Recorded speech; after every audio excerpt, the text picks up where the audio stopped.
पेजवर आपण लाईव्ह येतोय सध्या. काही पार्टिसिपंट जॉईंट होत आहेत. पार्टिसिपंट जॉईन झाले की आपण लगेच सुरुवात करणार आहोत.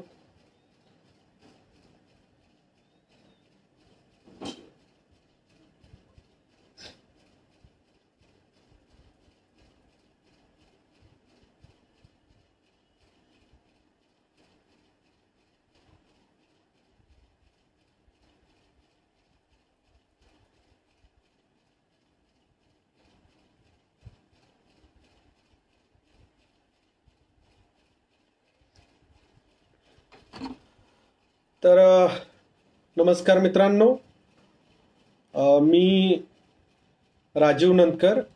सध्या मी मंत्रालयामध्ये विशेष कार्यकारी पदावर कार्यरत आहे, उपजिल्हाधिकारी म्हणून. पुणे जिल्ह्यातील बोरगर नावाच्या एका छोट्या गावाचं मी प्रतिनिधित्व करतो आणि मी कृषी पदवीधर आहे. त्याच्यानंतर मी नोकरी करत असताना MBA सुद्धा केलेला आहे. MA रुरल डेव्हलपमेंट ही सुद्धा डिग्री मी घेतलेली आहे. हे सर्व झाल्यानंतर 1 वर्ष कृषी सहाय्यक, त्याच्यानंतर 4 वर्ष बँक ऑफ महाराष्ट्रमध्ये मॅनेजर ह्या पदावर आणि आता मागील 12 वर्षापासून उपजिल्हाधिकारी या पदावर कार्यरत आहे मी. मराठवाड्यात जे काही 8 जिल्हे आहेत त्या जिल्ह्यांपैकी 6 जिल्ह्यामध्ये माझी सेवा झालेली आहे. नुकतंच 1-2-3 महिन्यापूर्वी मी मुंबईला मंत्रालयामध्ये जॉईन केलेला आहे. इनबज फेसबुक पेजच्या माध्यमातून आज मी तुमच्या समोर आहे आणि आजचा जो विषय आहे तो विषय स्पर्धा परीक्षा, ग्रामीण भागातील युवकांना नोकरीची मोठी संधी या विषयावर मी आपल्याशी संवाद साधणार आहे. हा संवाद साधण्यासाठी ज्यांनी संधी उपलब्ध करून दिले ते संदीप काळे साहेब, त्याचबरोबर त्यांची टीम, साम TV, सकाळ मीडिया या सर्वांचे मी सर्वप्रथम आभार मानतो. आणि तुम्ही सुद्धा सर्वजण वेळातला वेळ काढून या संवादासाठी उपस्थित आहात, त्याबद्दल तुमचे सुद्धा मी विशेष असे आभार मानतो. तर मित्रांनो, आपण या संवादाला सुरुवात करूया. या संवादाची सुरुवात खरं पाहिलं तर मी 3 कोटने करणार आहे. ते 3 कोट असे आहेत. त्यातला पहिला कोट की तुमची जी परिस्थिती आहे ही तुमच्यामध्ये कधीही आडसर नसते. आडसर असतात ते तुमचे विचार, आणि त्याच्यामुळे तुम्ही विचार बदलले तर तुमची परिस्थिती नक्की बदलू शकते. हा पहिला कोट आहे. दुसरा कोट आहे की शांततेच्या काळामध्ये जी लोक घाम गाळतात त्यांना युद्धाच्या काळामध्ये रक्त सांडावं लागत नाही. आपणही आता पाहू शकतो की कोविड चालू आहे, लॉकडाऊन चालू आहे, आणि तसं पाहिलं तर हा शांततेचा काळ आहे विद्यार्थ्यांसाठी किंवा युवकांसाठी. आणि मग त्यामुळे ह्या पिरियडचा जास्तीत जास्त युवकांनी वापर करून घेतला पाहिजे, ज्यामुळे ज्यावेळेस खरंच युद्धाची वेळ येईल, म्हणजे परीक्षेची वेळ येईल, त्यावेळेस मग आपल्याला जास्त परिश्रम करावे लागणार नाही. आणि तिसरा कोट आहे, आपल्याला सर्वांना माहिती आहे की डार्विन नावाचा एक शास्त्रज्ञ होऊन गेला. त्यांनी सर्व्हायव्हल ऑफ फिटेस्ट हा एक सिद्धांत मांडला होता की जे जगण्यालायक असतात, जे परिश्रम करतात तेच फक्त पुढे जातात. तर त्याच्यामुळे हा सुद्धा कोट महत्वाचा आहे. तर या 3 कोटने आपण आजच्या या संवादाची मित्रांनो सुरुवात करत आहोत. आपल्याला सर्वांना माहिती आहे की फक्त स्पर्धा परीक्षा म्हटलं की त्याच्यामध्ये MPSC, UPSC याचाच फक्त समावेश होत नाही, तर अगदी शिपायापासून जिल्हाधिकाऱ्यापर्यंत, धारतंत्रीपासून मॅनेजरपर्यंत, सुपरवायझरपासून सायंटिस्टपर्यंत, म्हणजे कोणत्याही पदावर जर तुम्हाला नोकरी मिळवायची असेल तर त्याच्यासाठी स्पर्धा परीक्षा हा एकमेव पर्याय आहे की जेथे एका पोस्टसाठी अनेक लोक ट्राय करत असतात. तसं पाहिलं तर मनुष्य, प्राणी आणि स्पर्धा याचं नातं खूप जुनं आहे. शेतीचा शोध लागला जवळपास 12,000 वर्षापूर्वी, आणि तेव्हापासून माणसाची स्पर्धा चालू आहे. मग ती अन्न मिळवण्यासाठी असेल, वर्चस्व मिळवण्यासाठी असेल, किंवा आपलं स्वतःचं जीवन जे आहे ते सुसह्य करण्यासाठी असेल, अशी स्पर्धा जवळ खूप दिवसापासून चाललेली आहे. आणि त्याच्यामुळे सुद्धा आता सुद्धा जर आपल्याला सर्व्हायव्हल करायचं असेल तर स्पर्धेशिवाय पर्याय नाही मित्रांनो. मागील जर काही 18-19 या वर्षातील जर आपण थोडासा स्पर्धा परीक्षेचा आढावा घेतला तर UPSC साठी जवळपास 30 लाख मुलांनी फॉर्म भरले होते. 16 लाख मुलांनी परीक्षा दिली आणि फक्त 4,000 मुलांची निवड झाली. म्हणजे जर पर्सेंटेज जर पाहिलं तर ते 0.25% आहे. 0.25%. MPSC सुद्धा 40 पदांसाठी परीक्षा घेते. जवळपास 14 लाख विद्यार्थ्यांनी फॉर्म भरले होते मागच्या वर्षी. 7 लाख विद्यार्थ्यांनी परीक्षा दिली. 2,000च मित्रांनो फक्त सिलेक्ट झाले. 0.30%.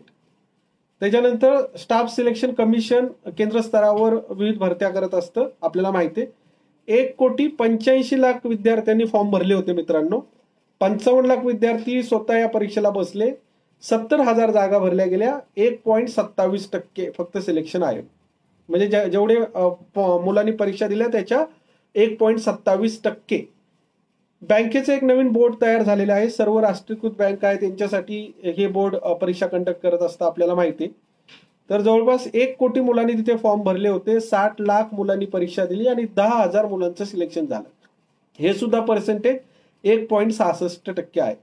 त्याच्यामुळे आपण ही जी परीक्षा ज्यावेळेस फेस करणार आहात त्यावेळेस आपण याचं गांभीर्य आपल्याला लक्षात यावं म्हणून मी हा थोडासा तक्ता स्वरूपात किंवा चार्ट स्वरूपात आपल्याला माहिती द्यायचा प्रयत्न केला. आपण पुढे जाणार आहोत. जवळपास 2019 आणि 20 मध्ये किंवा 18-19च्या दरम्यान जवळपास 3.5 ते 4 लाख विद्यार्थ्यांचं शासकीय सेवेमध्ये सिलेक्शन झालेलं आहे.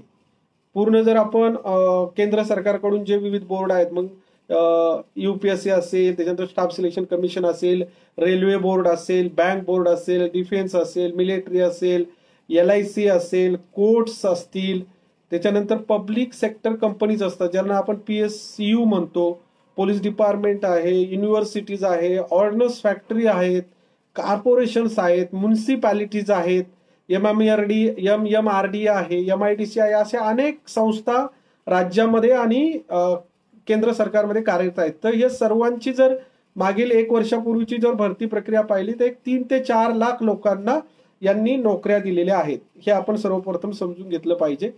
मित्रांनो, सेंट्रल गव्हर्नमेंटमध्ये 38 लक्ष कर्मचारी काम करतात, म्हणजे सँक्शन पोस्ट आहेत. आणि सध्या काम करणारे लोक फक्त 31 लाख आहेत. म्हणजे 7 लाख वॅकन्सीज ह्या ज्या आहेत त्या सेंट्रल गव्हर्नमेंटमध्ये आहेत. राज्य शासनामध्ये 23 लाख कर्मचाऱ्यांचा आकृतीबंध आहे. सध्या फक्त 19 लाख कर्मचारी काम करतात. म्हणजे जवळपास तिथे सुद्धा 3 लाखाची वॅकन्सी आहे. केंद्र सरकार आणि राज्य सरकारची जर पूर्ण वॅकन्सी आपण जर मिळवली तर ती जवळपास 10 लक्ष येते.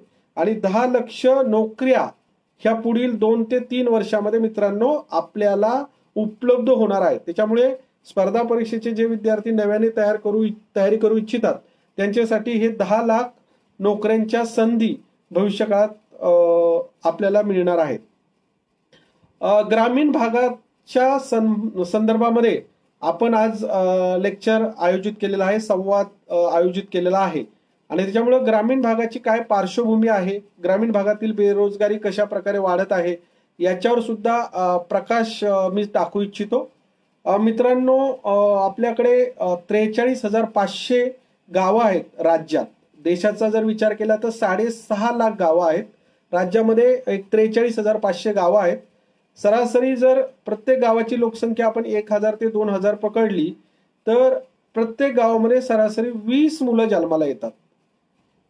प्रत्येक गावामध्ये 20 मुलं जन्माला येतात. म्हणजे ह्या ग्रामीण भागामध्ये दरवर्षी 9 लाख मुले जन्माला येतात. किती? 9 लाख. आणि शहरी भागातले जे जन्माला येणार आहे ते 9 लाख. असे 18 लाख मुले दरवर्षी महाराष्ट्रामध्ये जन्माला येतात. आपल्याला माहिती आहे की जर मागच्या वर्षी 10वीला 18 लाख विद्यार्थ्यांनी परीक्षा दिली होती. त्याच्यापैकी 16 लाख विद्यार्थी पास झाले. त्याच्यानंतर 12वीची 14 लाख विद्यार्थ्यांनी परीक्षा दिली होती. 12 लाख विद्यार्थी पास झाले. आणि जवळपास ग्रॅज्युएशनचं जर आपण ॲव्हरेज पाहिला तर 10 लाख मुलं दरवर्षी ग्रॅज्युएट होऊन बाहेर पडत आहेत. 10 लाख विद्यार्थी दरवर्षी ग्रॅज्युएट होऊन बाहेर पडत आहेत. आणि मग ही जे ग्रॅज्युएट होऊन, फक्त महाराष्ट्राचं मी बोलतोय, देशाचं बोलत नाही, महाराष्ट्रातून दरवर्षी 10 लाख विद्यार्थी ग्रॅज्युएशन होऊन बाहेर पडतात. याच्यामध्ये प्रोफेशनल किंवा टेक्निकल ग्रॅज्युएट असणारे 2 लाख विद्यार्थी आहेत. आणि नॉन प्रोफेशनल जे आहेत, आर्ट, कॉमर्स आणि सायन्स रेग्युलर, ते 8 लाख विद्यार्थी आहेत. म्हणजे जवळपास 10 लाख विद्यार्थी ग्रॅज्युएट होऊन बाहेर पडतात, त्याच्यात 2 लाख 8 लाख. त्याच्यानंतर याच्यापैकी सरासरी संघटित क्षेत्रात, उद्योग क्षेत्रात, व्यावसायिक क्षेत्रात आणि शासकीय नोकरी क्षेत्रात किंवा खाजगी नोकरी क्षेत्रामध्ये एक 2-3 लाख विद्यार्थी सामावून घेतले जातात. 7 लाख विद्यार्थी तसेच शिल्लक राहतात. सरासरी 6 ते 7 लाख विद्यार्थी तसेच शिल्लक राहतात. त्याच्यामध्ये मुले आली, परंतु 6 ते 7 लाख मुलं ही तशीच शिल्लक राहतात की ज्यांना कोणताही रोजगाराची संधी किंवा नोकरी उपलब्ध होत नाही. मग ही मुलांचं काय होतं, हा खूप मोठा प्रश्न आहे. बरोबर आहे, तुम्हालाही प्रश्न पडला असेल. तर ही जी सर्व मुलं आहेत ही शेतीमध्ये जातात आणि मग शेतीमध्ये बेरोजगारीच्या 3 प्रकार आहेत.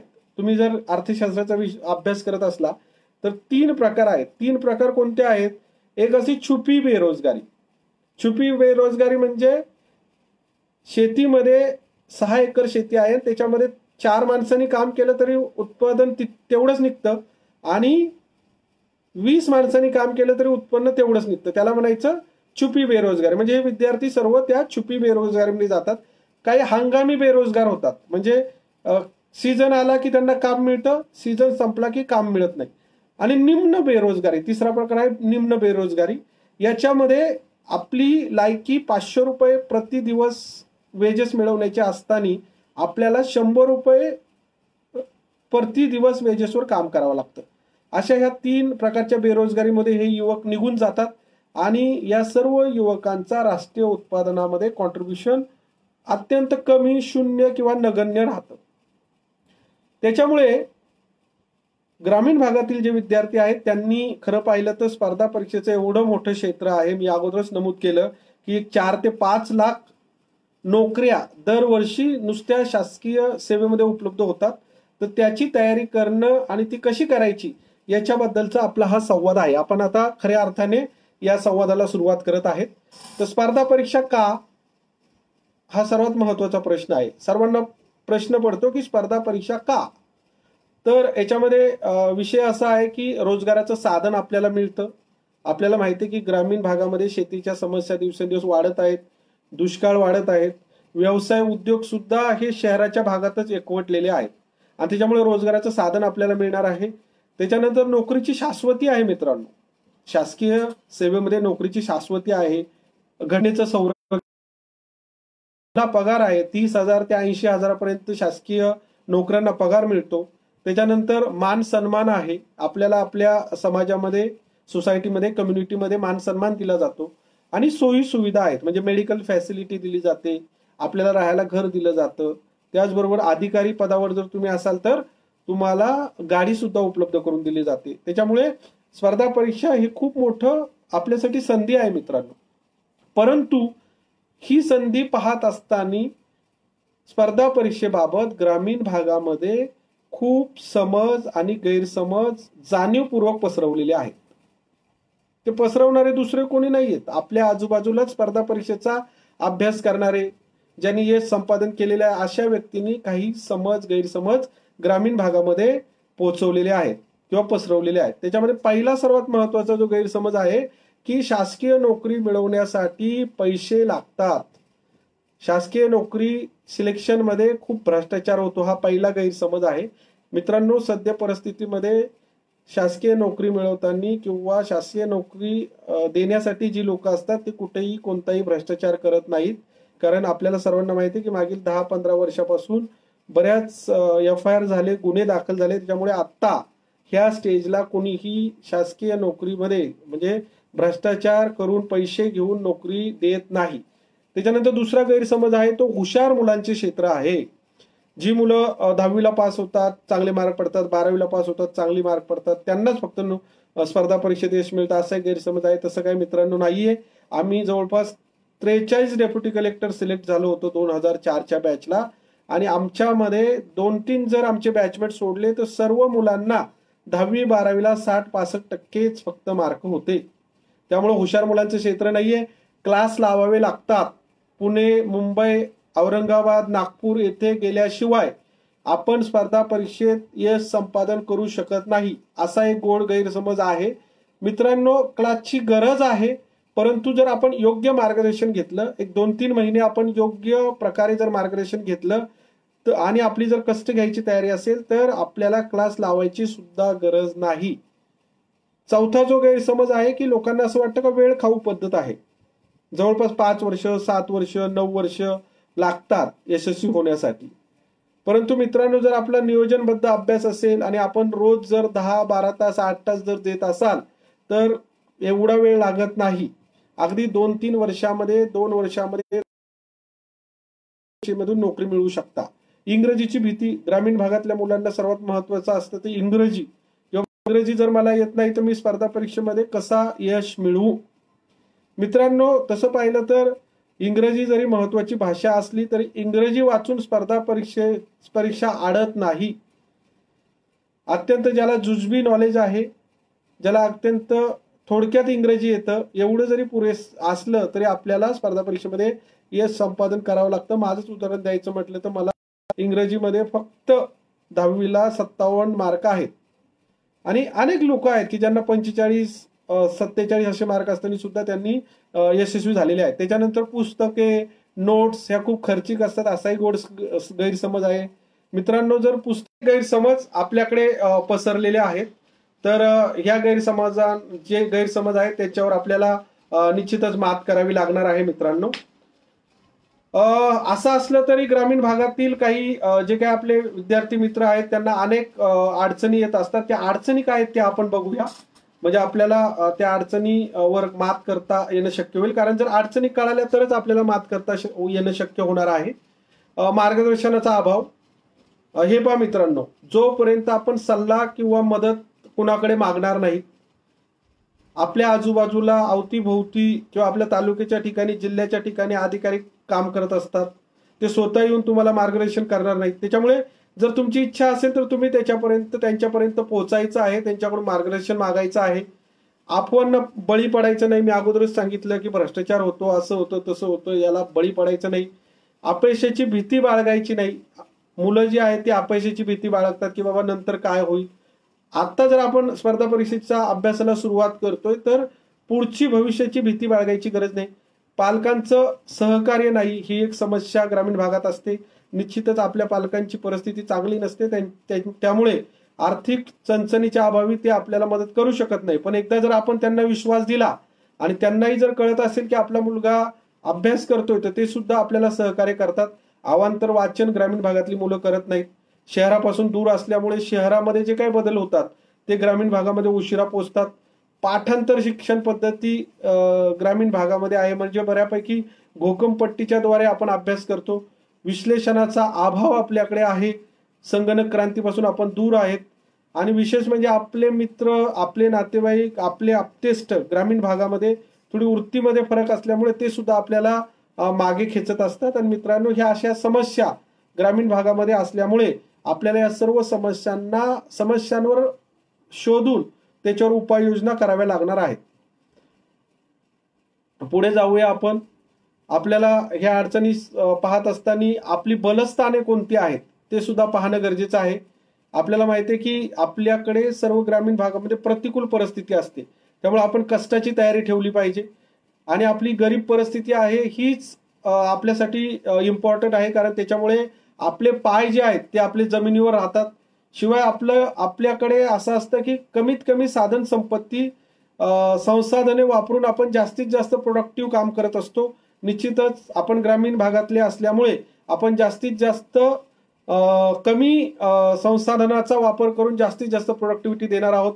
आपल्यामध्ये प्रामाणिक आणि समर्पणाची भावना असते आणि आपल्यावर आपल्या आई वडिलांचा खूप विश्वास असतो. त्याच्यामुळं ही आपली बलस्थानं आहेत आणि ती आपण विसरता कामा नये. ती जर आपण आपल्या गाठीशी ठेवली, आपली बलस्थानं आपण ओळखली तर निश्चितच आपण स्पर्धा परीक्षेमध्ये पुढे जाणार आहोत.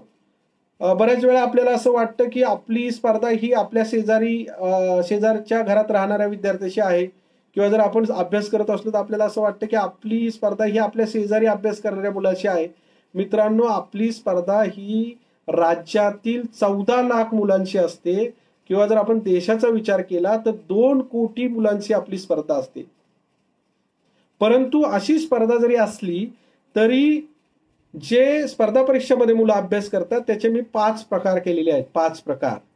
त्याच्यामध्ये हौसे असतात काही, फक्त हौस म्हणून स्पर्धा परीक्षा देत असतात, काही गौसे असतात. गौसे म्हणजे चला बाबा आता परीक्षेची जाहिरात आलेली आहे, आपण आता फॉर्म भरूया, परीक्षा देऊया, सापडलं तर सापडलं, गवसलं तर गवसलं, असे गौसे काही विद्यार्थी असतात. काही नवसे असतात. नवसे म्हणजे देवाला नवस करायचा की मला बाबा आता स्पर्धा परीक्षा मी देतोय, एमपीएससी देतोय, PSI ची परीक्षा देतोय, मला परमेश्वरा यश मिळू दे, असे नवस करून काही विद्यार्थी स्पर्धा परीक्षेचा अभ्यास करत असतात. काही नवखे असतात आपल्यासारखे. नवखे म्हणजे आत्ताच स्पर्धा परीक्षेला सुरुवात केलेले, आत्ताच अभ्यासाला सुरुवात केलेली, 4-5 पुस्तकं आणलेले असे नवखे विद्यार्थी असतात आणि अभ्यासू विद्यार्थी असतात काही. आणि त्याचं जर आपण पर्सेंटेज पाहिलं मित्रांनो, तर ते 20% जास्त नसतं. 20% जास्त विद्यार्थी अभ्यासू नसतात. आणि त्याच्यामुळे आपल्याला जरी हा आकडा मोठा दिसत असला तरी खरं अभ्यास करणारे विद्यार्थी कमी असतात. आणि त्याच्यामुळे आपण सुरुवात केली पाहिजे. परंतु स्पर्धा परीक्षेचा अभ्यास सुरू करताना तो निर्णय घेण्यापूर्वी आपल्याला काही ठोकताळे बांधावे लागतात. त्याच्यामध्ये सर्वात पहिला जो पॉइंट्स आहे तो आहे आपलं वय. आपण 18 वर्षाचे आहोत आता सध्या, 22 वर्षाचे आहोत, 24 वर्षाचे आहेत, 26 वर्षाचे आहेत की 28 वर्षाचे आहेत. आपण आपलं वय काय आहे त्याच्यावर सुद्धा आपण कोणत्या परीक्षेचा अभ्यास करायचा, म्हणजे PSIचा करायचा, क्लर्कचा करायचा, तलाट्याचा करायचा, डेप्युटी कलेक्टरचा करायचा की कलेक्टरचा करायचा का बँकिंगचा करायचा का मिलिटरीचा करायचा, हे जे कोणता अभ्यास करायचा यासाठी काही ठोकताळे आहेत ते मी तुम्हाला सांगतोय. पहिलं म्हणजे आपले वय, त्याच्यानंतर आपलं व्यक्तिमत्व. आपलं व्यक्तिमत्व हे कोणत्या पदाला साजेसं आहे हा सुद्धा आपण विचार केला पाहिजे. त्याच्यानंतर आपली परिस्थिती, आपण कोणत्या फॅमिलीला बिलॉंग करतो, म्हणजे आपण पुअर फॅमिलीला बिलॉंग करतो, आपण ॲव्हरेज फॅमिलीला बिलॉंग करतो, आपण मीडियम फॅमिलीला बिलॉंग करतो, आपण गुड फॅमिलीला बिलॉंग करतो, हे सुद्धा आपण बघितलं पाहिजे. त्याच्यानंतर चौथा जो ठोकताळा आहे मित्रांनो तो आपलं शिक्षण. आपण प्रोफेशनल शिक्षण घेतलेलं आहे, टेक्निकल शिक्षण घेतलेलं आहे की नॉन प्रोफेशनल शिक्षण घेतलेलं आहे, हे सुद्धा आपण बघितलं पाहिजे. त्याच्यानंतर पाचवा जो मुद्दा आहे ती आपली बुद्धिमत्ता. बुद्धिमत्तेचे अनेक प्रकार असतात, त्याच्यामध्ये मी खूप डीपमध्ये जाणार नाही कारण आपल्याकडे वेळ तसा कमी आहे. त्यामुळे आपली बुद्धिमत्तेची लेवल काय आहे हे आपल्याला सर्वांना माहित असते, ती पण आपण तपासली पाहिजे. आणि सर्वात शेवटचा मुद्दा जो आहे तो आपली क्षमता व कष्ट घेण्याची तयारी. हे 4-5 ठोकताळे पहिले आपण जज केले पाहिजे. आपले वय, आपलं व्यक्तिमत्व, आपली परिस्थिती, आपले शिक्षण, आपली बुद्धिमत्ता आणि आपली कष्ट करण्याची तयारी. हे एकदा ठोकताळे आपले फुटपट्टी लावून बघितली की नक्की कोणता अभ्यास सुरू करायचा त्याची आपल्याला आयडिया येणार आहे. आणि मग एकदा स्पर्धा परीक्षेच्या महासागरात उतरायचं ठरवलं, एकदा उडी मारली की काय करायचं ते मी आता तुम्हाला सांगणार आहे. ठाम निर्णय घ्यायचा की बाबा आता मला पुढील 2, 3, 5 वर्ष स्पर्धा परीक्षेचा अभ्यास करायचा आहे. कष्टाची तयारी सुरू करायची किंवा मला आता इथून पुढे खूप कष्ट करावे लागणार आहे. आणि व्यवस्थेवर विश्वास, फेथ ऑन सिस्टीम. जी काही व्यवस्था परीक्षा कंडक्ट करते, MPSC बोर्ड असेल, UPSC असेल, स्टाफ सिलेक्शन कमिशन असेल, बँकिंग बोर्ड असेल, जिल्हा निवड मंडळ असेल, रेल्वे बोर्ड असेल, मिलिटरी असेल, सर्व ठिकाणची जी व्यवस्था आहे तिच्यावर विश्वास पाहिजे, सातत्य पाहिजे. 3 दिवस अभ्यास केला बंद केला, 15 दिवस अभ्यास केला बंद केला, 3 महिने अभ्यास केला बंद केला, असं चालणार नाही. सातत्य पाहिजे आणि पेशन्स, धीर धरला पाहिजे. म्हणजे 5 सूत्र आहेत: ठाम निर्णय, कष्टाची तयारी, व्यवस्थेवर विश्वास, सातत्य आणि धीर धरणे. हे 5 सूत्र आपण बाळगले अंगाशी की आपल्याला आपला प्रवास जो आहे स्पर्धा परीक्षा अभ्यासाचा तो अजून सुखकर होणार आहे. स्पर्धा परीक्षा सुरू करण्यापूर्वी का करायची स्पर्धा परीक्षा ते मी तुम्हाला सांगितलं, काय करायचं ते पण तुम्हाला सांगितलं. तर स्पर्धा परीक्षेचा अभ्यास कधी करायचा. आता बरेच विद्यार्थी असं म्हणत असतील की आता लॉकडाऊन संपल्यानंतर आपण अभ्यास करू किंवा 1 जानेवारीला आपण अभ्यास सुरू करू. मित्रांनो, स्पर्धा परीक्षेचा अभ्यास हे लेक्चर संपल्यानंतर लगेच सुरू करायचा आहे. जर तुम्ही असं पुढे ढकललं तर तुम्ही कधीही अभ्यास सुरू करू शकणार नाही. त्यानंतर काय वाचायचं, काय नाही वाचायचं, काय वाचायचं काय नाही वाचायचं हा खूप महत्वाचा मुद्दा असतो. आणि त्याच्यामुळे ते पण आपण व्यवस्थित मार्गदर्शन घेतलं पाहिजे. किती वाचायचं, कुठे वाचायचं याच्यावर सुद्धा आपण मार्गदर्शन, जे लोकांनी यश मिळवलेलं आहे, जे लोक आपल्या अवतीभोवती आहेत त्यांच्याकडून आपण याचं सुद्धा मार्गदर्शन घेतलं पाहिजे. याच्यानंतर प्रत्यक्ष स्पर्धा परीक्षेला आपली सुरुवात झाली. म्हणजे स्पर्धा परीक्षेच्या अभ्यासाला सुरुवात झाली की मी जसं अगोदर सांगितलं की मार्गदर्शन घेणं खूप गरजेचं आहे. आणि ज्या लोकांनी यश मिळवलेलं आहे, बऱ्याच वेळा आपल्याला चुकीचे मार्गदर्शन करणारे पण खूप महाभाग मी म्हणेल त्यांना भेटतात आणि ते कधी कधी आपल्याला चुकीचं मार्गदर्शन करतात. ज्यांनी एमपीएससी मधून समजा स्पर्धा परीक्षेची तयारी करण्यासाठी पुण्याला गेले असतील, 2-3 वर्ष स्पर्धा परीक्षेचा अभ्यास केला, परत गावाकडे आले, तर अशा परिस्थितीमध्ये ते चुकीचं मार्गदर्शन करण्याची सुद्धा शक्यता असते. कारण ते अपयशी होऊन गावाकडे आलेले असतात, त्याच्यामुळे ते कधी कधी त्यांच्या अपयशाचं खापर व्यवस्थेवर पण फोडत असतात. आणि त्याच्यामुळं मार्गदर्शन योग्य व्यक्तीचं घेतलं पाहिजे, अनेक व्यक्तींचं घेतलं पाहिजे, नियोजन केलं पाहिजे. मी म्हणतोय जर आपल्याला स्पर्धा परीक्षेचं सुरुवात करायची असेल तर जवळपास आपण अनेक दिवस त्याच्यामध्ये घालवले पाहिजेत. म्हणजे मी म्हणेल 1 महिना जरी नियोजनात गेला तरी चालू शकेल, कारण आपल्याला पुढे 5 वर्षाचं 3 वर्षाचं नियोजन करायचं आहे. त्यामुळे त्याच्यामध्ये 15 दिवसाचा जरी वेळ गेला तरी चालू शकतं. योग्य पुस्तकं, आज बाजारात जर तुम्ही गेले आणि पुस्तकं जर पाहिली तर मला वाटतं 5,000 पुस्तकं असतील मार्केटमध्ये एमपीएससीच्या अभ्यासाची. आणि जर 5,000 पुस्तकं जर आपण वाचायची म्हटली तर आपल्याला 5 जन्म घ्यावे लागतील. त्याच्यामुळे कोणती पुस्तकं वाचायची हे आपले जे काही सिनियर्स आहेत, ज्यांनी आत्ताच परीक्षा दिलेली आहे, यश मिळवलेलं आहे, यांच्याकडून सर्वप्रथम पुस्तकं आपल्याला कोणती वाचायची त्याची यादी आपण मिळवली पाहिजे. आणि माझा असा ठाम विश्वास आहे की एका विषयाला 5 पेक्षा जास्त पुस्तकं वाचली नाही पाहिजेत. फक्त 5, जास्त पुस्तकं वाचायची नाही. मग ती 5 पुस्तकं कोणती वाचायची हे आपण ठरवलं पाहिजे. त्याच्यानंतर अभ्यासाची सुयोग्य पद्धती डेव्हलप केली पाहिजे. संगणक आणि मोबाईलचा वापर आपण व्यवस्थित केला पाहिजे. बऱ्याच वेळा आपण संगणकावर भलतंच काहीतरी शोधत असतो. त्याच्यामुळे आपल्याला काय संगणकावरून माहिती पाहिजे ती आपण आधी नोट डाऊन केली पाहिजे वहीमध्ये, की मला काय शोधायचं संगणकावरनं, मोबाईलवरनं काय शोधायचं, आणि त्याच्यानंतरच आपण संगणकावर मोबाईलवर गुगल सर्च केलं पाहिजे. बऱ्याच वेळा आपण जर त्याच्यामध्ये जर संगणकामध्ये जर जास्त वेळ घालून राहिलो तर बाकीचे जे आपला अभ्यास आहे त्याच्यामध्ये आपण मागे राहणार आहोत. त्याच्यानंतर स्पर्धा परीक्षा सुरू केल्यानंतर अभ्यासाची एक पद्धती असते. आम्ही ज्याप्रमाणे अभ्यास केला त्याची एक पद्धती असते की अभ्यास कसा करायचा, ती मी आता तुम्हाला सांगणार आहे. सर्वप्रथम आपल्याला वाचन करायचं आहे. जे आपल्याकडे साहित्य आहे ते पुस्तक आहे त्याचं वाचन करायचं आहे. त्याला आपण रिडिंग म्हणूया. त्याच्यानंतर समजून घ्यायचं आहे. नुसतं वाचत बसतात, म्हणजे मुलं सांगतात की मी 10 पुस्तक वाचली, दिवसभरामध्ये मी 1 पुस्तक संपवून टाकलं. पण समजून घ्यायचं आहे, त्याला आपण अंडरस्टँडिंग किंवा कन्सेप्च्युअलायझेशन म्हणूया. म्हणजे पहिला आहे रिडिंग, नंतर आहे अंडरस्टँडिंग, त्याच्यानंतर क्लासिफिकेशन करायचं आहे. जे काही आपण वाचलेलं आहे त्याचं वर्गीकरण करायचं आहे. म्हणजे इतिहास असेल तर त्याच्यामध्ये ज्या लढाया झाल्या ते वेगळं करायला पाहिजे, जे क्रांतिकारक होते त्यांना वेगळं केलं पाहिजे, जे समाजसुधारक होते त्यांना वेगळं केलं पाहिजे, पृथक्करण केलं पाहिजे, त्याचं सेपरेशन केलं पाहिजे. त्याच्यानंतर नोट्स काढायच्या आहेत. नोट्स याच्यासाठी काढायच्यात मित्रांनो की एक पुस्तक एकदा वाचलं की परत आपण यशस्वी होतपर्यंत ते पुस्तक वाचायचं नाही. एक पुस्तक वाचलं त्याच्या नोट्स काढल्या की परत त्या पुस्तकाला हात लावायचा. त्याच्यामुळे नोट्स काढणं महत्वाचं आहे. त्याच्यानंतर पठण करायचं आहे, ज्याला आपण रिमेंबरिंग म्हणतो. म्हणजे पाठांतर सुद्धा काही अंशी आपल्याला आवश्यक राहणार आहे. त्याच्यानंतर मनन करायचं आहे, ज्याला आपण कॉग्निशन किंवा थिंकिंग म्हणतो. त्याच्यानंतर मग डिस्कशन. आपला जर छोटा ग्रुप असेल, आपले मित्र असतील तर त्यांच्याशी डिस्कशन सुद्धा करायचं आहे, चर्चा करायची आहे. त्यानंतर विश्लेषण करायचं आहे, ज्याला आपण अनालिसिस म्हणतो. त्याच्यानंतर प्रिझम्पशन करायचं आहे आणि कन्क्लुजन करायचं आहे. अशा 11 स्टेपवर आपल्याला अभ्यास करायचा आहे. या 11 स्टेपमधनं कोणतेही पुस्तक किंवा कोणताही टॉपिक हा 11 स्टेपमधनं आपण जोपर्यंत काढत नाही तोपर्यंत आपण त्या विषयाची चांगली तयारी झाली असं म्हणू शकत नाही. 11 स्टेपमधून, लक्षात ठेवा, 11 स्टेपमधून आपल्याला कोणताही टॉपिक बाहेर काढायचा आहे. स्पर्धा परीक्षेचं स्वरूप कसं आहे, बदलतंय मित्रांनो. मी अगोदर सांगितलं 14 लाख विद्यार्थी महाराष्ट्रात, 2 कोटी विद्यार्थी देशात काम करतात, स्पर्धा परीक्षा देत आहेत.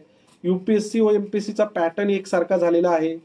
प्रत्येक प्रश्नाला करंट टच द्यायचा प्रयत्न केला जातो. करंट टच म्हणजे चालू घडामोडी, चालू काय आहे सध्या ते त्या प्रश्नाला टच दिला जातो. काठिण्य पातळीमध्ये वाढ झालेली आहे. पाठांतरापेक्षा विश्लेषणावर भर दिला जात आहे. आपण पाहिले सीसॅट नावाचा नवीन सब्जेक्ट आलेला आहे. निगेटिव्ह मार्किंग सिस्टीम आलेली आहे. म्हणजे 3 प्रश्न चुकले, 3 प्रश्न चुकले तर एका प्रश्नाचं जरी बरोबर असला तर त्याचं उत्तर, त्याचं मार्क आपले कमी केले जातात. त्याच्यानंतर कन्सेप्च्युअल क्लॅरिटी आहे, अनालिटिकल नॉलेज आहे. याच्यावर सुद्धा हे जे काही मोठ्या मोठ्या संस्था आहेत ह्या सुद्धा आता फोकस करत आहेत. आणि त्याच्यामुळे आपल्याला काही कौशल्य आत्मसात करावी लागणार आहेत. कौशल्य खूप विस्तृतपणे मी त्याच्यामध्ये जाणार नाही, पण जी काही कोणती कौशल्य आहेत ती मी आपल्याला सांगू इच्छितो. त्याच्यामध्ये आहे सर्वात कॉम्प्रिहेन्शन स्किल, त्याला आपण म्हणू शकतो आकलन कौशल्य, हे आपल्याला डेव्हलप करावं लागणार आहे. इंटरपर्सनल स्किल, ज्याला आपण वैयक्तिक कौशल्य म्हणतो, एकमेकाशी जे काही आपण कनेक्ट राहतो, संभाषण करतो, ग्रुप डिस्कशन करतो, त्याला आपण इंटरपर्सनल स्किल म्हणतो. ते सुद्धा आपल्याला डेव्हलप करावं लागणार आहे. कम्युनिकेशन स्किल आहे ते डेव्हलप करावं लागणार आहे. लॉजिकल स्किल डेव्हलप करावं लागणार आहे. त्याच्यानंतर अॅनालिटिकल ॲबिलिटी जी आहे, ज्याला विश्लेषणात्मक क्षमता आपण म्हणतो, ती आपल्याला डेव्हलप करावं लागणार आहे. डिसिजन मेकिंग आहे, प्रॉब्लेम सॉल्व्हिंग आहे, जनरल मेंटल ॲबिलिटी आहे, त्याच्यानंतर डेटा इंटरप्रिटेशन आहे, नंतर बेसिक न्यूमेरेसी आहे. तर ह्या ज्या 10-12 जे काही कौशल्य आहेत, ती कौशल्य सुद्धा आपल्याला आपल्या अंगी किंवा आपल्या विचारामध्ये आणावी लागणार आहेत. त्याच्यानंतर स्पर्धा परीक्षेला आपण एकदा सुरुवात केली की आपल्याला मी अगोदर सांगितलं की काही अडचणी येतात. तर त्या अडचणी मी परत एकदा रिपीट करतोय की आपलं वय हे अजिबात थांबत नाही. म्हणजे आज गेला का उद्या जातो, उद्या गेला का आठवडा जातो, आठवडा गेला की महिना जातो, महिना गेला की वर्ष जातात, 3 वर्ष जातात. वय आपल्यासाठी थांबत नाही. त्याच्यामुळे जो वेळ आहे तो आपण त्याचा सदुपयोग केला पाहिजे. जर आपला घरचं जे सहकार्य आहे ते आपण मिळवायचा प्रयत्न केला पाहिजे. आणि मित्रांनो, एमपीएससीचा अभ्यास करत असताना, स्पर्धा परीक्षेचा अभ्यास करत असताना आपल्याला नैराश्य येत असतं. सर्वांना येतं, मला आलं, तुम्हाला येणार आहे, सर्वांना येतं. परंतु ह्या नैराश्यावर सुद्धा आपण मात केली पाहिजे. नैराश्य आलं तर आपल्या मित्रांशी संवाद साधला पाहिजे, आपल्या पालकांशी संवाद साधला पाहिजे, आपले काही अधिकारी मित्र असतील तर त्यांची संवाद साधला पाहिजे. आणि हे ज्या काही समस्या आहेत त्याच्यातून आपण मार्ग काढला पाहिजे. अभ्यास करत असताना मी मुद्दामून काही इथे कन्सेप्ट आणलेले आहेत की आपला अभ्यास खरंच चांगला होतोय का, हे कसं जज करायचं. तर त्याच्या काही ठोकताळे मी आपल्याला सांगू इच्छितो. थोडं आपल्याला पण हसायला येईल, पण ते ठोकताळे महत्वाचे आहेत. याच्यामध्ये सर्वात महत्वाचं आहे की आपल्या घशाला अभ्यास करून करून कोरड पडते का, त्याच्यानंतर भर उन्हात भर थंडीत आपला अभ्यास होतो का, चालताना सुद्धा आपला अभ्यास झाला पाहिजे, प्रवास करताना आपला अभ्यास झाला पाहिजे, नोट्स काढून आपली बोटं दुखली पाहिजे, अभ्यासाला बसल्यानंतर आपल्या पाठीला रग लागली पाहिजे. कधी कधी एखादा विषय जर आपल्याला आवडला तर आपण तो विषय रात्री 4 वाजेपर्यंत सुद्धा त्याचा अभ्यास केला पाहिजे. एखाद्या दिवशी अभ्यासात आपण एवढे मग्न झालो पाहिजे की उपाशी पोटी सुद्धा आपण एखाद्या दिवशी झोपलो पाहिजे. जर ह्या गोष्टी आपल्याकडून होत असतील, आपल्या मेंटल, इमोशनल आणि फिजिकल ॲबिलिटीमधून ह्या जर प्रोड्यूस होत असतील, तर निश्चितच आपण चांगल्या स्टेजवर आहात असं मी म्हणेल. अभ्यासाचं नियोजन कसं करायचं त्याच्याकडे आपण येऊया. स्वतः वेळापत्रक तयार करायचे. वेळापत्रकासाठी सुद्धा सेपरेट वही करायची आहे. कोणतंही हवेत वेळापत्रक करायचं नाही, नियोजन हवेत करायचं नाही, त्याच्यासाठी सुद्धा एक नोटबुक करायची. नियोजन करताना त्या नियोजन 4 प्रकारे करायचं आहे. त्याला म्हणायचं एक अल्प नियोजन, छोटे नियोजन, मध्यम नियोजन आणि मोठे नियोजन. अल्प नियोजन मध्ये 1 महिन्याचं नियोजन करू शकता, छोट्या नियोजनामध्ये 6 महिन्याचं नियोजन करू शकता, मध्यम नियोजन मध्ये 1 वर्षाचं नियोजन करू शकता आणि मोठ्या नियोजनामध्ये 2 ते 3 वर्षाचं नियोजन करू शकता. नो डाऊट या नियोजनामध्ये आपलं काही व्हेरिएशन राहणार आहे 10-20%. त्याचंही काही म्हणजे हे बाळगायची आवश्यकता नाही. परंतु अभ्यासामध्ये आणि नियोजनामध्ये आपलं सातत्य राहिलं पाहिजे. नोकरी करणारा जर स्पर्धा परीक्षा देणारा विद्यार्थी असेल तर त्यांनी सरासरी मला असं वाटतं की 4 ते 6 तास अभ्यास केला पाहिजे. आणि नुसता अभ्यास करणारा विद्यार्थी असेल तर त्यांनी जवळपास 8 ते 12 तास अभ्यास केला पाहिजे. आता हा अभ्यास करत असताना मुद्दामून एक 5 प्राण्यांचं मी तुम्हाला उदाहरण देणार आहे. बऱ्याच वेळा आपण अभ्यास करतो तिथं मोठमोठ्या महापुरुषांचे फोटो लावतो, काही जे खेळाडू आहेत त्यांचे फोटो लावतो. मला असं वाटतं की या 5 प्राण्यांचे सुद्धा आपण फोटो आपण जिथे आपण रूम मध्ये राहतो ना तिथे आपण लावले पाहिजेत. तर हे 5 प्राणी कोणते आहेत तर ते पण मी तुम्हाला सांगणार आहे. त्याच्यामध्ये हसण्यासारखं काही नाहीये. 5 प्राणी त्यांचा आपण एमपीएससी करताना, स्पर्धा परीक्षेचा अभ्यास करताना आदर्श घेतला पाहिजे. पहिला आहे मुंगी. कन्सिस्टन्सी असते, त्याच्यानंतर फ्लेक्झिबिलिटी असते, कमिटमेंट असते आणि ह्युमिलिटी असते, नम्रता असते. त्यामुळे मुंगीचा आदर्श आपण घेतला पाहिजे. त्याच्यानंतर कासव. आपल्याला कासव माहिती आहे, कासवामध्ये सुद्धा कन्सिस्टन्सी असते आणि कासव ज्यावेळेस संकट येतं त्यावेळेस त्याचं जे कवच आहे ते स्वतःभोवती घेतं. म्हणजे आपल्याला पण स्पर्धा परीक्षा देत असताना संकट येणार आहेत, तर अशा वेळेस सुद्धा आपण कासवासारखं आपलं जे कवच आहे ते आपल्या अंगावर घेतलं पाहिजे. त्याच्यानंतर उंट. पहिलं मुंगी, दुसरं कासव, तिसरं उंट. उंट आपल्याला माहिती आहे की ऍडव्हर्सिटी जिथे असते वाळवंटामध्ये तिथे राहतो. त्याच्यानंतर तो स्टोरेज करून ठेवतो फॅटचं आणि पाण्याचं, आणि ज्यावेळेस त्याला गरज लागते तसं तो वापरतो. त्यामुळे उंटाचा पण आपण आदर्श घेतला पाहिजे. त्याच्यानंतर हत्ती लॉयल असतो, लॉयल टू वर्क असतो. आपण अभ्यासाप्रती लॉयल राहिलं पाहिजे आणि प्रिन्सिपल्ड राहिलं पाहिजे. प्रिन्सिपल्ड म्हणजे तत्व आपली काहीतरी ठेवली पाहिजे. आणि शेवटचा प्राणी आहे राजहंस. त्याला फिल्टर फीडर म्हणतात. फिल्टर फीडर म्हणजे आपण ऐकलं असेल ना, राजहंस हा दुधातून पाणी वेगळं करू शकतो. तसं आपण जी पुस्तकं वाचणार आहोत ना त्याच्यामधनं ते पाण्यातून आपल्याला जे काय आवश्यक आहे ते राजहंसासारखं आपल्याला सक करता आलं पाहिजे. आणि लॉंग फ्लाईट घेतो राजहंस जो आहे ना तो लॉंग फ्लाईट घेतो. तशी सुद्धा आपल्याला उंच उडी मारण्याची ताकद आपल्या अंगी आली पाहिजे. म्हणजे मुंगी, कासव, हत्ती, उंट आणि राजहंस यांचा आपण आदर्श घेतला पाहिजे. त्याच्यानंतर पुढचा आहे अभ्यासाचा प्रवास. कोणत्याही परीक्षेचा अभ्यास सुरू करताना मित्रांनो सर्वात महत्वाची गोष्ट, यापूर्वी जे 10 वर्षे ज्या परीक्षा झाल्या त्याचा प्रश्नपुस्तिकेचा संच आणायचा घरी. 10 प्रश्नपुस्तिकेचे संच आणायचे आणि त्या परीक्षेसाठी मागील 10 वर्षात कोणते प्रश्न विचारले ते आपल्याला सर्वप्रथम चेक करायला लागणार आहे. कारण जोपर्यंत आपण प्रश्नपुस्तिका पाहणार नाही तोपर्यंत नक्की त्या म्हणजे तलाठीची परीक्षा असेल तर तलाठीच्या भरतीचे सर्व प्रश्नपुस्तिका विकत घेऊन या. पोलीस भरती असेल तर पोलीस भरतीच्या सर्व प्रश्नपुस्तिका घेऊन या. डेप्युटी कलेक्टर एमपीएससीची परीक्षा असेल तर सर्व मागचे एमपीएससीच्या प्रश्नपुस्तिका घेऊन या. त्या वाचा, प्रश्न काय येतात, प्रश्नाचं स्वरूप काय आहे ते तपासून घ्या आणि त्याच्यानंतर मग पुढे अभ्यास सुरू करा. आपण उलट करतो, आधी अभ्यास करतो आणि मग परीक्षा तोंडावर आली का मग काय प्रश्न आलते ते आपण पाहतो. तर ही चुकीची पद्धत आहे. त्याच्यामुळं प्रश्नपुस्तिका पाहिल्या पाहिजे. त्याच्यामुळे आपल्याला अंदाज येतो काय करायचं. अवघड विषयाकडून सोप्या विषयाकडे खरं पाहिलं तर अभ्यास केला पाहिजे. काही क्लुप्त्या वापरल्या पाहिजेत, कोडिंग डिकोडिंग काही वापरलं पाहिजे, म्हणजे आपल्याला अजून अभ्यास सुसह्य होतो. पुस्तक कसं वाचावं, बरेच वेळा विद्यार्थी मला विचारतात की पुस्तक कसं वाचावं. पुस्तक वाचण्याची 6 स्टेपची पद्धती आहे मित्रांनो. 6 स्टेप फॉर बुक रिडिंग. त्याच्यामध्ये पहिली स्टेप आहे त्याच्यामध्ये पूर्ण पुस्तक वाचायचं. म्हणजे समजा काटे भोसले यांचं पुस्तक असेल इकॉनॉमिक्सचं, ते पहिलं पूर्ण पुस्तक वाचून घ्यायचं. परत दुसऱ्यांदा अजून एकदा त्याचं सखोल वाचन करायचं, म्हणजे शांतपणे वाचन करायचं.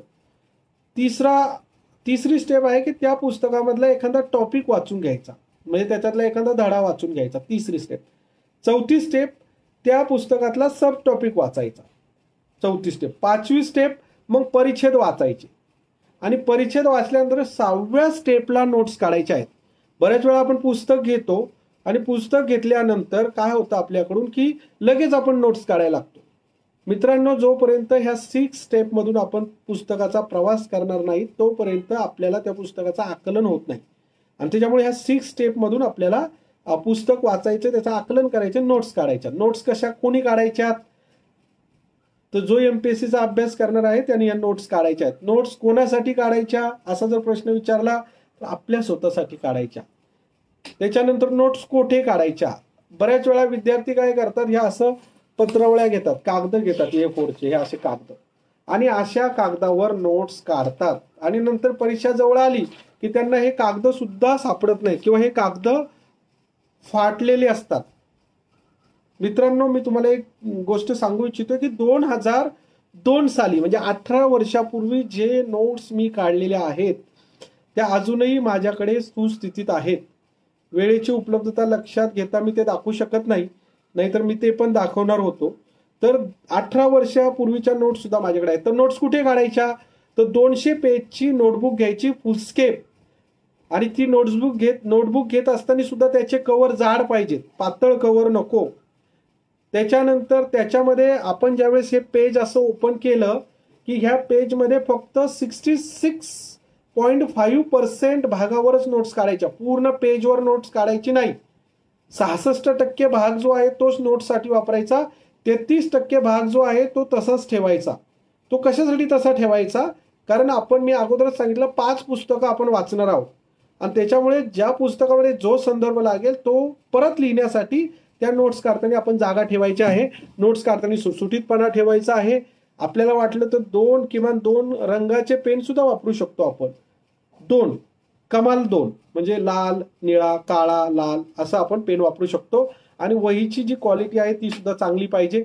बुलेट स्वरूपात नोट्स काढायचे आहेत, टेबल स्वरूपात नोट्स काढायचे आहेत, फ्लो चार्ट्स असतात त्याच्या स्वरूपात नोट्स काढायचे आहेत, ॲरो स्वरूपात नोट्स काढायचे आहेत, सर्कल, बरोबर आहे, चौकोन, त्रिकोण या प्रकारे सुद्धा नोट्स काढायच्या आहेत.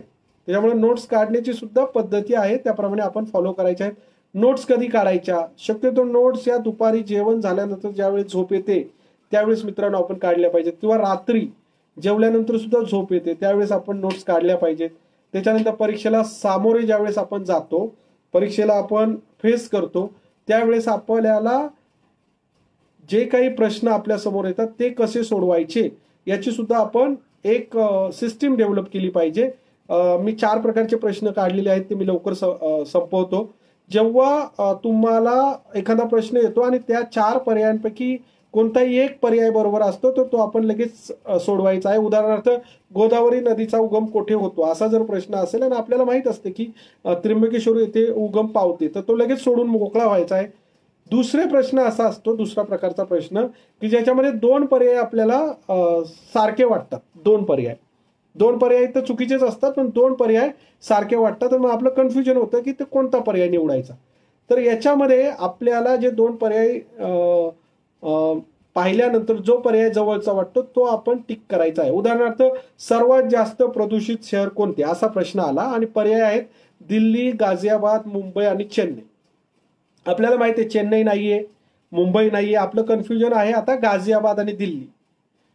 मग आपला जर अभ्यास इथे विस्तृत असेल, करंट टॉपिक जर आपण व्यवस्थित वाचत असू, तर आपल्याला लगेच कळेल की गाझियाबाद हे उत्तर आहे आणि मग गाझियाबाद उत्तर द्यायचे. तर कधी कधी आपलं असं होणार आहे की 2 पर्याय बरोबर आहेत, 2 पर्याय चुकीचे आहेत असं होणार. मग 2 पर्यायामधून कोणता निवडायचा त्याचं सुद्धा आपल्याला नॉलेज आलं पाहिजे, त्याच्यासाठी आपण सखोल अभ्यास केला पाहिजे.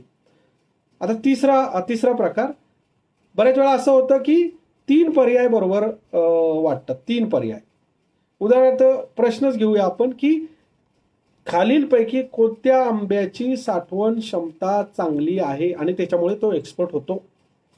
आणि तुम्हाला पर्याय दिले नीलम, हापूस, लांगडा आणि तोतापुरी. तर मग आता तुम्हाला हे सर्वच पर्याय बरोबर वाटणार आहेत. केशर पण, लांगडा पण, तोतापुरी पण आणि हापूस पण, 4ही पर्याय आपल्याला बरोबर वाटणार आहेत. आणि मग याच्यामध्ये जर आपला डीप स्टडी असला आणि आपण जर कुठेतरी व्यवस्थित मँगो एक्सपोर्ट जर वाचलेलं असलं तर मग आपल्याला याच्यात कळणार आहे की हापूस हा जो पर्याय आहे तो बरोबर आहे, त्याला मग टिक करायचे आहे. चौथा प्रकार की याच्यामुळे आपल्याला 4ही पर्याय बरोबर वाटतात किंवा 4ही पर्याय चुकीचे वाटतात. मग याच्यामध्ये आपल्याला एक सिस्टीम वापरायची असते, पर्याय कट मेथड. म्हणजे याच्यामध्ये आपल्याला 4ही पैकी एकही पर्यायातलं उत्तर माहीत नसतं, परंतु आपल्याला एक पर्याय निवडायचा असतो. तर अशा वेळी आपल्याला पर्याय कट मेथडचा वापर करायचा असतो. त्याच्यामध्ये 4 पैकी जे 3 पर्याय जे आहेत जे त्या प्रश्नाशी उत्तराशी सुसंगत नाहीत असे पहिले वगळून टाकायचे आणि जो थोडासा सुसंगत वाटतो त्याला टिक करायचं, म्हणजे तो आन्सर करायचा. तर असे 4 पर्यायामधून आपल्याला एक पर्याय निवडायचा असतो. तर अशी पद्धत आहे.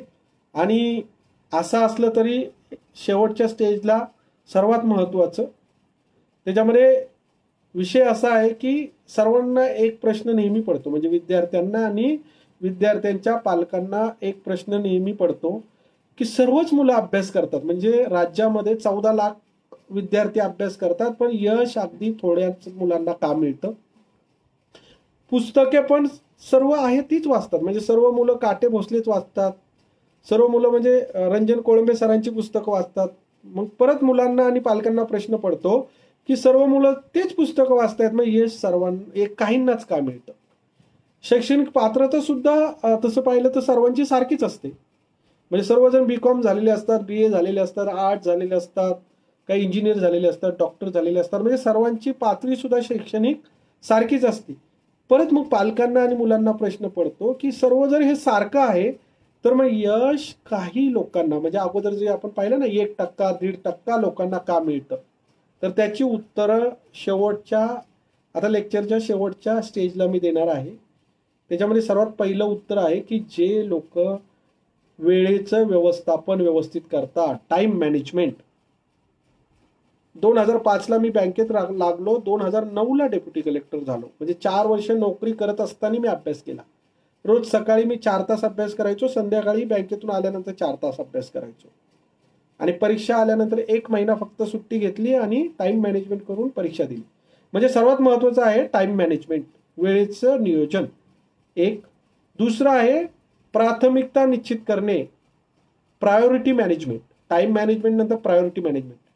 प्रायोरिटी मॅनेजमेंट म्हणजे आपल्या पुढे अनेक ऑप्शन येत असतात. पुस्तकांचे ऑप्शन येत असतात, नोकरीचे ऑप्शन येत असतात. म्हणजे नोकरीचे म्हणजे कोणता अभ्यास करायचा, म्हणजे तलाठ्याचा करायचा, UPSCचा करायचा, MPSCचा करायचं, तर ते असे अनेक ऑप्शन येत असतात. तर प्रायोरिटी मॅनेजमेंट म्हणजे आपण प्रायोरिटी कशाला द्यायची याच्यावर आपण कॉन्सन्ट्रेट केलं पाहिजे. Time management, priority management.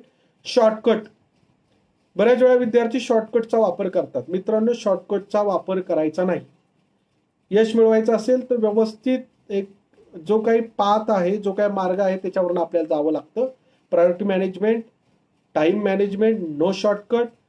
चुकांमधून शिकलं पाहिजे आपण, चुकांमधून शिकलं पाहिजे. एक परीक्षा दिली, ती परीक्षा दिल्यानंतर आपण घरी आलो, 1 महिना गेला, 1 महिन्यानंतर रिझल्ट लागला, आपण फेल झालो. तर आपण ते पाहिलं पाहिजे, अनालिसिस केलं पाहिजे काय चुकलं आपलं. 2003ची एक्झाम मी ज्यावेळेस दिली आणि मी फेल झालो, तर त्याच्यानंतर माझा रिझल्ट ज्यावेळेस 6 महिन्याने आला, मी चेक केलं की आपलं काय चुकलं. आणि मग मी विचार केला ह्या गोष्टी चुकल्या, मी लिहून काढल्या, त्या जवळपास 15-20 पानं लिहून काढली आणि त्या चुकांमधून शिकलो मी. आणि पुढच्या परीक्षेला 2004ला महाराष्ट्रामध्ये 24व्या क्रमांकाने उत्तीर्ण झालो. तर चुकांमधून शिकलं पाहिजे, म्हणजे योग्य वेळेचं नियोजन, त्यानंतर प्रायोरिटी मॅनेजमेंट, त्याच्यानंतर नो शॉर्टकट, त्यानंतर चुकांमधून शिकलं पाहिजे. आणि सर्वात 5वं महत्वाचं की लहान संकट जे आपल्या रोजच्या जीवनामध्ये आपल्याला येत असतात आणि प्रलोभनं सुद्धा आपल्याला दाखवली जातात. त्या प्रलोभनातून आपण आणि ह्या लहान संकटातून आपण स्पर्धा परीक्षेचा अभ्यास करताना विचलित होता कामा नये, हा सर्वात महत्वाचा मंत्र आहे. आणि मला वाटतं मित्रांनी ह्या 5 मंत्रांवर जर आपण काम केलं तर यश आपलंच राहणार आहे. आणि त्याच्यामुळे मला जो काही वेळ दिला होता त्या वेळेपेक्षा थोडंसं पुढे जाऊन मी माझं जे काही संवाद आहे तो संपवलेला आहे. माझा मोबाईल नंबर आहे 9970246417. जर आपल्याला काही प्रश्न असतील, काही विचारायचं असेल तर ह्या मोबाईल नंबरवर आपण निश्चितच व्हॉट्सॲप मेसेज करू शकता. मला जे शक्य आहे त्याचं उत्तर मी देण्याचा प्रयत्न करील. सकाळ मीडिया समूह आणि त्याचबरोबर साम TV आणि इनबीज आणि त्यांचे जे काही टीम आहे त्यांनी मला आपल्याशी संवाद साधण्याची, आपल्याला मार्गदर्शन करण्याची संधी उपलब्ध करून दिली, त्याबद्दल मी त्यांचे आभार मानतो. आणि जे काही MPSCचा अभ्यास मुलं करत आहेत, जे नव्याने आता अभ्यासाला सुरुवात करणार आहेत, त्यांना सर्वांना मी शुभेच्छा देतो आणि त्याचं हित चिंतितो. धन्यवाद.